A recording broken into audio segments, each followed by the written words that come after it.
안녕하세요. 저는 서울에 살고 있는 이혼녀입니다. 가끔 이곳에 들러 사연을 듣곤 했는데 제가 이렇게 사연을 보내게 될 줄은 꿈에도 몰랐네요. 사연을 듣다 보면 시댁 식구와 있었던 일들이 꽤나 자주 올라오더라고요. 저도 이번엔 시댁에 배신을 당한 적이 있어서 그 사건에 대해 사연을 보내보면 어떨까 싶어서 이렇게 익명으로 용기를 내어 쓰게 되었습니다. 저는 남편을 만난 뒤부터 온전히 저를 위해 살았던 적이 없었던 것 같아요. 저에게 있어서 늘 남편이 1순위이며 제 인생보다는 남편 인생을 지켜주려고 노력했었어요. 하지만 그건 정말 바보 같은 행동이었다는 걸 최근에서야 알게 되었어요.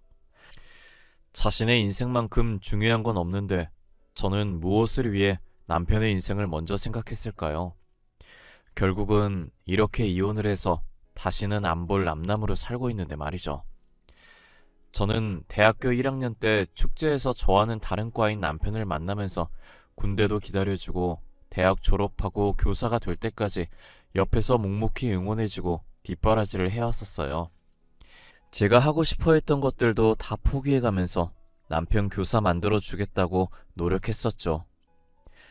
학교를 다니면서 각종 아르바이트를 다 했었고 졸업해서도 전공과 전혀 다른 일을 해왔었어요. 오로지 남편의 교사직을 목표로 두고 말이에요. 저는 평범한 집안이었지만 남편은 가난한 집안이었기 때문에 교사 준비할 돈이 없었어요. 어차피 저는 등록금을 부모님이 내주셔서 돈 벌 이유가 딱히 없었지만 남편을 위해 제가 자처해서 대학생 때부터 일을 하기 시작했던 거예요. 편의점 아르바이트도 해보고 고깃집 아르바이트도 해보고 학교 앞 맥주집 아르바이트도 해보고 대학생이 할 수 있는 아르바이트는 다 해봤다고 해도 과언이 아니었을 정도였어요. 열심히 알바해서 모은 돈으로 남편 등록금에도 보태주고 책 사는 비용에도 보탰었어요. 남편은 자신을 위해 힘들게 일하는 저를 보며 항상 미안해하고 고마워했어요. 내가 방학 동안 모은 돈이야. 이번 학기 등록금에 보태고 남는 돈은 책 사는데 보태. 내가 지금 너한테 해줄 수 있는 게 이것밖에 없어서 너무 미안해. 너가 뭐가 미안해. 내가 너무 미안하고 고맙지. 내가 이 돈을 받아도 되는 건지 모르겠어. 너는 굳이 일 안 해도 되는데 괜히 나 때문에 매번 고생하고 정말 미안해. 그런 말 하지 마. 진짜 기운 빠져. 나는 너가 아무 걱정 없이 공부에만 몰두했으면 좋겠어. 그리고 그렇게 미안하고 고마우면 나중에 임용고시 합격으로 빚 갚아. 알겠지? 제가 괜찮다고 해도 남편의 얼굴엔 미안함이 가득하더라고요. 저는 남편의 표정을 보고 웃으면서 그렇게 고마우면 임용고시 합격으로 갚으라고 했죠. 남편은 옅은 미소를 띄우고는 고맙다고, 나중에 빚 다 갚겠다고 저를 꽉 안아주더라고요. 가만히 남편 등만 쓰다듬으면서 아무 생각하지 말고 공부만 열심히 했어요. 주변에선 결혼할 사이도 아니면서 굳이 왜 고생하면서까지 뒷바라지를 하냐고 하더라고요. 남편이 공부는 정말 잘하는데 돈 없는 집안 때문에 꿈을 포기하기엔 너무 안타깝다고 했어요. 결혼을 할지 안 할지는 모르지만 지금은 사랑하는 사람이니 최선을 다해 도와주고 싶다고 했죠. 당시 친구들은 저를 한심하다고 했지만 저는 언젠간 제 노력이 빛을 볼 날이 올 거라고 생각했어요. 저는 사장님들이랑 친해져서 졸업 후에도 하고 있던 아르바이트들을 계속했어요. 그 돈으로 혼자 조용히 공부할 수 있게 남편 고시텔도 잡아주고 그 외 필요한 것들도 사다 줬어요. 남편도 제가 자기를 위해 노력하는 만큼 딴짓하지 않고 공부를 열심히 해줬고요. 그래도 노력은 배신하지 않는지 남편은 임용고시 합격했고 그토록 바라던 교사가 될 수 있었어요. 운이 좋게 앞으로 출근할 학교도 남편 집과 가까운 곳으로 발령이 났더라고요. 저는 교사된 기념으로 남편에게 서프라이즈 파티를 준비했어요. 남편은 제가 준비한 이벤트에 고맙다고 저를 껴안더니 어린아이처럼 울기 시작하더라고요. 우리 이제 고생 끝났어. 다 끝난 거야. 그동안 너무 고생 많았어.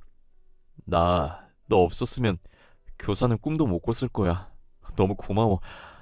고맙다는 말밖에 할 수가 없어. 아니야, 고맙긴 뭘. 교사가 된 걸 진심으로 축하해.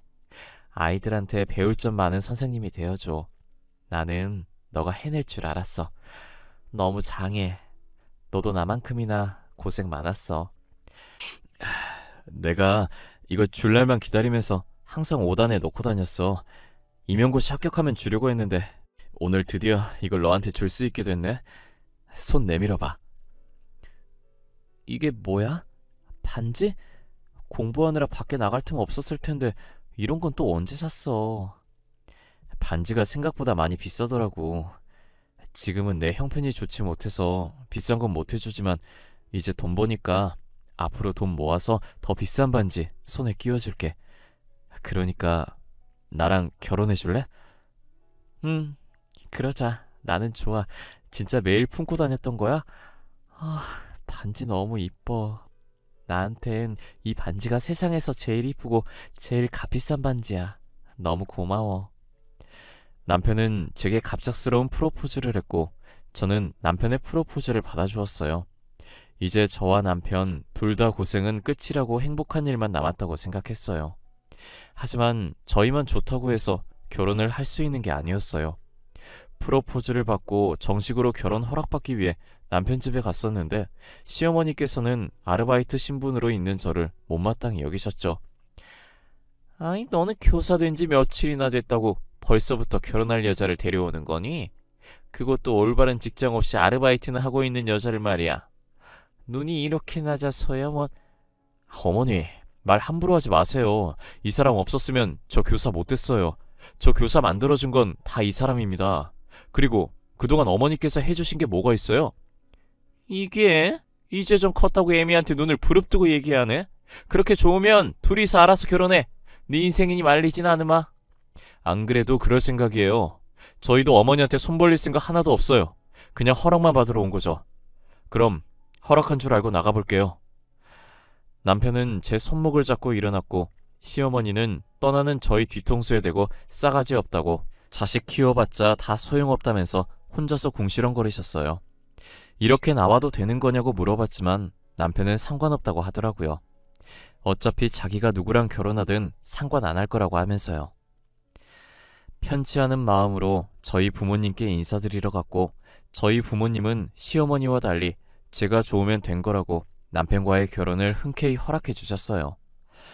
저희는 모아둔 돈이 없었기 때문에 결혼식 없이 혼인신고만 먼저 하고 저희 부모님 도움으로 자가는 아니지만 전셋집을 구해 신혼집으로 꾸미며 살았어요.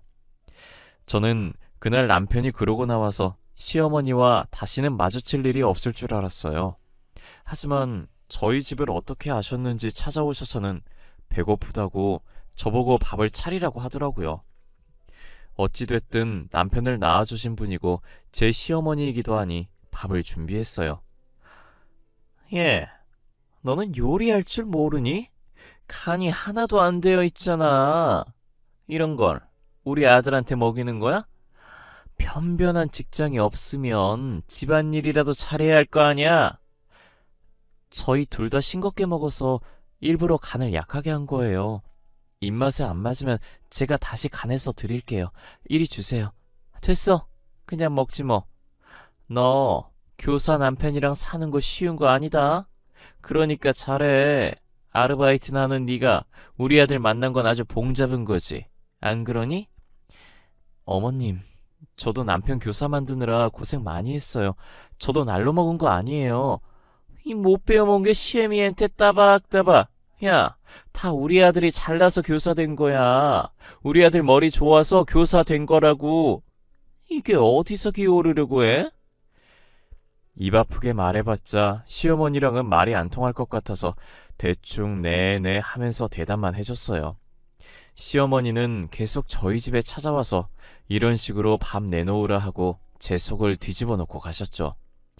저는 뒤늦게라도 하고 싶은 공부를 하려고 남편과 의논해서 일을 쉬고 있었어요. 하지만 시어머니께서는 이미 그 나이면 늦었는데 해서 뭐하냐면서 아까운 시간만 버리는 거라고 차라리 그 시간에 일해서 돈이나 벌려며 딴지를 걸면서 공부를 못하게 하더라고요. 결국 저는 시어머니 잔소리 듣는 게 싫어서 다시 아르바이트를 시작했고 사무직으로 취업하기 위해 틈틈이 시간 날 때마다 자격증 공부를 했어요. 그렇게 반년 뒤 필요한 자격증들을 다 따서 겨우겨우 중소기업에 들어갈 수 있었어요. 중소기업에 경력이 없어서 남들보다는 월급은 많이 적었지만 아무래도 사무직이다 보니 하루 종일 앉아서 일하니까 음식점 아르바이트 할 때보다 몸이 훨씬 편했어요. 이래서 다들 회사에 들어가려고 난리구나 라는 생각을 했죠. 저는 빨리 진급해서 월급이 올랐으면 하는 바람에 선배한테 많이 배우려고 하고 남들이 하기 싫어하는 일도 맡아서 하고 회사를 정말 열심히 다녔어요. 그렇게 빠르게 회사에 적응을 해나갔고 남편도 학교에서 열심히 일하면서 저희는 여느 맞벌이 부부들처럼 안정적인 생활을 하기 시작했어요. 하지만 제가 다니는 회사가 정말 작은 회사다 보니 진급을 해도 월급이 적더라고요. 그래서 경력을 쌓아서 조금 큰 회사에 들어가야겠다는 목표를 새롭게 잡았어요. 저희는 집을 자가로 사기 전까지 아이도 만들지 않기로 합의했었어요. 하루라도 빨리 저희 명의로 된 집을 가지기 위해 휴지 한 칸도 아껴 썼어요. 하지만 어느 순간부터 남편이 집에 늦게 들어오기 시작하더라고요. 술을 마신 것 같진 않은데 온전한 정신으로 매번 귀가 시간이 늦어졌어요. 요새 자꾸 늦게 오는데 무슨 일 있냐고 물어도 다른 선생님한테 돈 문제로 고민 상담하다 보니 얘기가 길어졌다고 하는 거예요. 당신 요즘 왜 이렇게 집에 늦게 와? 술 먹는 건 아닌 것 같은데. 당신 학교에 무슨 일이라도 있는 거야? 얼굴도 안 좋아 보여. 그냥 다른 선생님한테 고민 상담하다 보니 얘기가 길어졌네. 요즘 둘 다 돈 문제로 고민이 많거든. 그 선생님도 집 살려고 우리처럼 아등바등 하더라고. 아, 그래? 하긴 요즘 서울에서 집 구하기가 하늘의 별 따기지. 돈도 돈이지만 아예 집이 없으니까. 그 선생님도 머릿속이 많이 복잡하시겠네. 그래서 퇴근하면 둘이서 이야기하느라 시간 가는 줄 모른다니까. 그래도 우리는 둘이서 돈 버는데 그 선생님은 혼자라 더 힘들 거야. 아, 아직 결혼 안 하셨나 봐. 혼자서 힘들 텐데 집 살려고 열심히 사시네. 진짜 대단하시다. 우리도 그렇게 열심히 살면 얼른 집 살 수 있을 거야. 돈 때문에 너무 스트레스 받지 마. 여보, 혹시 내가 내일 술 좀 마시면서 얘기하려고 하는데 돈 좀 줄 수 있어? 용돈이 다 떨어져서 돈이 없네. 10만 원만 줄 수 있을까? 아직 중순밖에 안 됐는데 벌써 돈이 다 떨어졌어? 알겠어. 내일 출근할 때 10만 원 줄게. 그렇게라도 스트레스 풀어야지. 내일은 당신이 그 선생님한테 한턱 쏴. 저는 몰랐었는데 남편이 집 문제로 꽤나 스트레스를 많이 받는 것 같았어요. 그렇게 동료 선생님과 같이 한잔하면서 속 좀 풀려고 조금씩 돈을 줬었어요. 그런데 그게 습관이 된 것 마냥 계속 이런 약속 저런 약속이 있다며 돈을 달라더라고요. 그렇다고 큰 돈을 요구하는 것이 아니라서 아껴 쓰라고 하면서 매번 달라는 대로 줬었던 것 같아요. 제가 자신이 달라는 대로 주기 시작하니까 간이 배 밖으로 나왔는지 금액도 점점 커져가더라고요. 이젠 이유도 말 안 해서 한 번은 왜 그렇게 돈을 자주 많이 달라고 하냐고 하니까 교사보다 교수가 더 좋은 것 같다고 대학 교수 되고 싶어서 준비 중이라고 하는 거예요. 저한테 말했으면 팍팍 지원해줬을 건데 왜 진작 말 안 했냐고 물어보니 괜히 열심히 일하는 저한테 신경 쓸 일 하나 더 쥐어주고 싶지 않았다더라고요. 저는 남편이 교수가 되는 것도 나쁘지 않다고 생각해서 학생 때 임용고시 준비 도와줬던 것처럼 똑같이 제가 쓰는 돈을 더 아껴서 남편을 아낌없이 밀어줬어요. 하지만 교수 되는 것이 좀처럼 쉽지 않은지 저만 보면 한숨을 쉬기 시작하더라고요. 그런 남편의 모습을 보니 제가 돈을 지원해주는 것 말곤 대신 할 수 있는 게 없어서 속상했어요. 거기다 남편이 학교를 옮기게 됐는데 집이랑 거리가 먼 학교로 발령이 난 거예요. 저희가 살던 집이 남편 학교와도 가깝고 제 회사랑도 가까워서 출퇴근하기 좋았거든요. 남편이 제 직장 때문에 선뜻 이사 가자고는 말 못하고 오피스텔을 하나 구하겠다고 하더라고요. 솔직히 저도 남편이 생각한 것처럼 저희 회사가 가까워서 이사 가고 싶은 생각이 없었어요.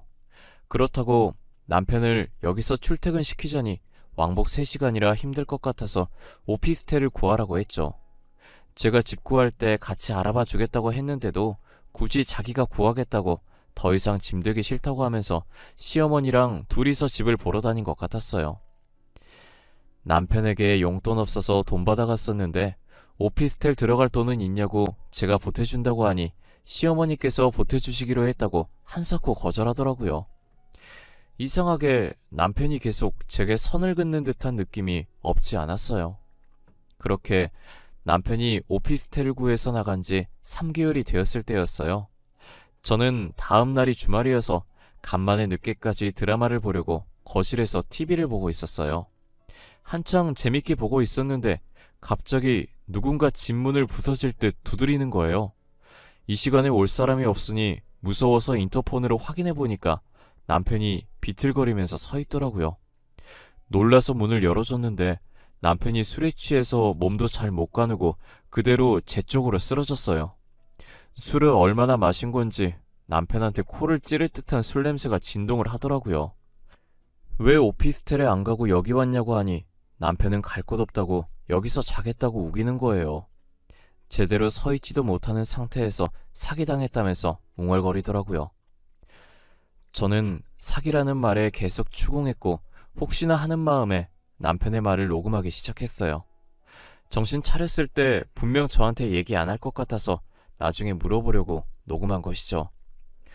사기당했다고? 무슨 사기당했는데 갑자기 쳐들어와서 이게 뭔 난리야. 술은 또 얼마나 마신 건데. 여보, 정신 좀 차려봐. 내 말 들려? 아, 시끄러워. 아줌마, 여기 소주 한 병만 더 주세요. 오늘은 이거 마시고 진탕 취할 거야. 소주랑 돼지 껍데기도 하나 주세요, 아줌마. 돼지 껍데기 같은 소리 하고 있네. 여기 식당 아니야. 정신 좀 차려봐. 아니, 당신이 무슨 사기를 당했다는 거야? 무슨 사기 당했는지 말 좀 해보라고. 내 돈 다 들고 도망갔어. 걔가 나랑 우리 엄마 돈 다 들고 튀었어. 부자라고 하더니 그것도 아니었어. 나는 엄마 말만 믿다가 망한 거지 뭐. 누가 당신 돈을 다 들고 도망갔다는 거야? 내가 알아듣게 좀 말해. 그래야 도와주든 말든 하지. 범인 잡아야 할 거 아니야. 아줌마, 이 얘기 저희 집사람한테는 비밀이에요. 알겠죠? 우리 둘만 알고 있어야 해요. 에? 저 다른 여자 만난 거 알면 진짜 집에서 쫓겨나요. 집사람은 나만 보며 살았는데 너무 미안해. 알고 보니 남편은 이때까지 저 몰래 시어머니께서 소개시켜준 여자를 만나고 있었어요. 시어머니도 여자 집안이 부자라는 걸 듣고 남편에게 소개시켜준 것이었어요. 남편은 처음에 안 만난다고 했었는데 계속 시어머니께서 몰아붙이는 바람에 만나기 시작했더라고요. 부자라는 말만 듣고 시어머니는 저와 이혼시키고 상간녀랑 결혼시키려고 했죠. 그런데 상간녀는 사실 부자도 아니고 백수에 가진 것 쥐뿔도 없는 여자였어요. 상간녀도 교사 남편 만나 안정적인 남편 월급 받아먹으면서 인생 펴볼 생각만 한 거죠. 상간녀는 부자인 척하면서 아버지가 엄해서 돈 달라는 소리를 못하겠다고 하면서 계속 남편한테 돈을 뜯었고 그동안 제가 줬던 돈들은 다 그 상간녀한테 갔어요. 그리고 저희 집과 먼 학교에 발령이 났다는 말도 거짓말이었어요. 상간녀랑 같이 살려고 시어머니랑 같이 있는 돈 없는 돈 다 끌어서 오피스텔을 구한 거더라고요. 그런데 상간녀가 같이 살다가 더 이상 남편한테 뜯을 돈이 없다는 걸 알아차리고 남편 몰래 오피스텔 전세금을 다 빼서 도망가 버린 거예요. 그렇게 상간녀한테 모든 돈을 다 뺏긴 남편은 빈털터리가 돼서 다시 저희 집에 돌아온 거죠. 저를 식당 아줌마라고 생각하고 있었던 일들을 다 말하는데 듣는 내내 어처구니가 없더라고요. 상간녀가 있었던 것도 어이가 없지만 그 상간녀한테 전 재산을 뺏겼다는 게 정말 기가 찼어요. 제가 학생 때부터 그동안 어떤 고생을 해가면서 남편을 교사로 만들어 왔는데 한순간에 제가 쌓은 성들이 무너지는 기분이었어요. 누군가 제 머리를 망치로 세게 치고 지나간 듯한 얼얼한 느낌이 들었죠. 남편은 제게 모든 것을 말한 뒤 정신을 잃고 쓰러졌는데 침대까지 들고 가기 싫어지더라고요. 그래서 그냥 바닥에 자든지 말든지 신경도 안 쓰고 저 혼자 방에 들어와 침대에 누웠어요. 저는 날 박는 대로 이혼할 거라고 하면서 이혼서를 던지고 쫓아내야지 하는 생각으로 가득 찼었지만 시간이 지날수록 그동안 제가 바친 세월들이 눈앞으로 지나가더라고요. 제가 남편을 어떻게 교사 만들었는데 이대로 끝내기엔 너무 아까운 거예요. 그래서 저는 아무것도 못 들은 척 참고 지내려고 했어요. 남편은 일어나서 해장국 끓이고 있는 저한테 왜 자기가 여기 있냐고 물어보더라고요. 당신 기억 안 나? 술이 떡이 돼서 와가지곤 나보고 아줌마라고 하질 않나. 오늘 취할 거니까 술이랑 돼지 껍데기 달라고 하질 않나. 가관이었어. 아, 그랬어? 어제 친한 선생님들이랑 같이 회식했었는데 너무 많이 마셨는지 기억이 안 나네. 당신한테 너무 민폐 부렸지. 미안해. 근데 혹시 내가 다른 말은 안 했지? 다른 말? 무슨 말 말하는 거야? 나한테 말하면 안 될 말이라도 있나 봐. 당신 계속 안주 내놓으라고 하고 쓰러졌어. 무거워서 침대까지 못 끌고 가겠더라. 그래서 그냥 뒀어. 아, 잘했어. 무거운데 당신이 굳이 침대까지 들고 갈 필요 없지. 아, 맞지. 그리고 내가 당신한테 말 못할 게 뭐가 있겠어. 그냥 다른 행패 안 부렸나 이런 말이지. 술 달라고 하고 쓰러진 게 다야. 해장국 다 끓였으니까 먹고 당신 집에 가. 당신 학교 근처에서 먹은 거 아냐? 멀리서 여기까지 어떻게 왔대? 저는 끝까지 모르는 척했지만 같이 마주보며 겸상하기 싫어서 밥만 차려주고 거실로 나왔어요. 남편은 며칠 못 먹은 사람 마냥 허겁지겁 밥을 먹기 시작하더라고요. 그렇게 빠른 속도로 밥을 먹고 전날 청소를 못하고 와서 빨리 집에 가봐야겠다면서 소파에 걸쳐진 정장 자켓을 헐레벌떡 챙기더니 신발도 제대로 못 신은 채 나갔어요. 아마 상간녀가 돈 다 빼서 오피스텔을 못 갈 거고 시어머니 집으로 갔을 거예요. 계속 오피스텔에서 사는 척 연기해야 해서 저희 집에 올 이유가 없으니 저는 어차피 이렇게 따로 사는 거 굳이 이혼할 필요가 없다는 생각이 들었어요. 얼굴 마주쳐서 스트레스 받을 일도 없어서 괜찮을 것 같았거든요. 시어머니는 아직도 제가 모르는 줄 아니까 전화로 당당하게 돈 달라고 하더라고요. 요즘 남편이 혼자 살면서 생활비가 빠듯한지 용돈을 조금 준다고 하면서요. 아가, 나다. 다름이 아니라 요즘 우리 아들이 혼자 살잖니. 근데 생활비가 빠듯한 모양이더라고. 그래서 나한테도 용돈을 조금 주는데 그 돈으로만 생활하려니 너무 힘들구나. 그래서요? 지금 저한테 용돈 달라고 전화하신 거예요? 어머님, 죄송한데 용돈 드릴 돈이 없어요. 저도 제 월급으로 생활하기 빠듯해서요. 아니, 내가 네 월급을 다 달라고 한 것도 아닌데 넌 왜 이렇게 예민하게 받아들이니? 시애미가 며느리한테 수그리고 부탁하는데 너는 그렇게 싸가지 없게 말해야겠어? 죄송해요. 제가 요즘 신경 쓸 일이 있어서 저도 모르게 그렇게 말했나 보네요. 그런데 저 진짜 어머님께 드릴 돈 없어요. 죄송해요. 돈 얘기하실 거면 연락하지 말아주세요. 뻔뻔하게 돈 달라고 하는 시어머니 태도에 화가 울컥울컥 나오려고 했는데 이악 물고 끝까지 참았어요. 제가 다 알고 있으면서 이혼 안 하는 걸 알면 어차피 이혼 안 할 거니까 더 당당하게 나올 것 같더라고요. 차라리 지금처럼 제 눈치라도 봤으면 하는 마음에 화나는 마음을 꾹꾹 누르며 참았어요. 시어머니도 차마 저랑 이혼시키려고 남편한테 상간녀 붙였다가 상간녀가 돈 들고 도망가서 당장 생활할 돈이 없다고 제게 말을 못하니 다시 연락이 안 오더라고요. 그런데 며칠 뒤 자고 있었는데 또 밤늦게 누군가 저희 집 문을 두드리더라고요. 인터폰으로 확인했더니 예상했던 대로 남편이 있었고 이번엔 시어머니도 같이 온 거예요. 문 안 열어주고 싶었는데 시끄럽게 해서 혹시나 옆집 사람한테 피해갈까봐 할 수 없이 문을 열어줬어요. 문이 열리자 우당탕거리며 두 사람이 집 안으로 들어오더라고요. 둘 다 술 먹고 제정신이 아닌 상태에서 거실 한가운데에 주저앉더니 시어머니는 울기 시작하는데 급기야 땅까지 치면서 울더라고요. 아이고, 우리 돈 어떡하면 좋으니? 그 망할 것이 우리 돈을 다 들고 도망갔어. 그게 어떤 돈인데? 우리 집 담보로 대출까지 받은 돈인데. 내 돈, 그동안 모았던 적금까지 깬 돈인데 한순간에 사라졌어. 어떻게 그래? 2억 6천만 원이 걔 이름도 아니고 나도 살면서 그 돈 처음 만져본 건데. 지금 남의 집에서 뭐 하는 거예요? 왜 저희 집 와서 난리냐고요? 다들 아무 잘못도 없는 나한테 왜 이러냐고. 사고는 지들이 쳐놓고 왜 나한테 행패야? 야, 너 여기 있었네. 내 돈 내놔. 내 돈 내놓으라고. 우리 돈 어땠어? 너 그 돈이 어떤 돈인 줄인지 알기나 해? 이 할망구가 진짜 미쳤나? 내 머리 안 놔요? 당장 놔요. 나 진짜 당신들 경찰에 신고할 거야. 당장 놓으라고. 야, 이 사기꾼아, 내 돈 내놔. 내가 너한테 바친 돈이 얼만데? 오피스텔 전세금이랑 이때까지 내가 줬던 단 다 토해내라고.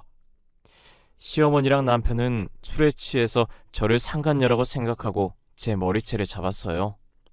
힘이 어찌나 센지 제 머리를 잡고 있는 손들을 떼려고 해도 안 떼지더라고요. 결국 저는 남편 팔을 깨물었고 남편은 깨문 부위를 감싸면서 제 머리채를 놓았어요. 그리고 시어머니 팔을 힘주면서 잡고 바닥으로 패대기 쳐서 뜯어냈어요.